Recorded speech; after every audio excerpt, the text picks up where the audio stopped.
teşekkür ederim. Başkanım bir de bir şey diyeyim. Selamünaleyküm. Aleykümselam başkanım, hoş geldiniz, sağ olun. Nasılsınız? Tebrikler. Oturun bir şeyler için. Çay, kahve, zahter. Buyurun. Teşekkür ederim. Allah razı olsun. Çok teşekkür ederiz. MHP'lisinden de, HDP'lisinden de. Bunu ciddi söylüyorum. Yüzüne değil, senin yerin Antep'te başkan. Allah razı olsun. Başkanım hoş geldiniz. Hoş bulduk. Nasılsınız? Çok şükür siz nasılsınız?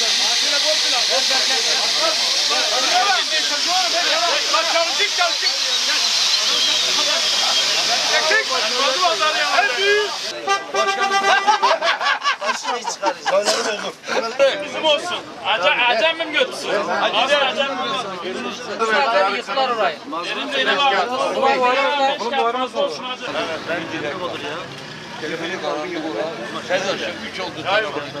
Gel Reşit. Maşallah. Hayırlı inşallah. Ya.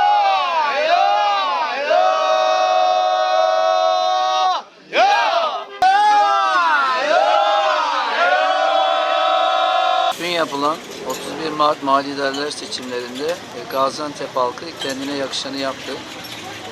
Üçüncü defa Şahin Bey de bize yola devam dedi.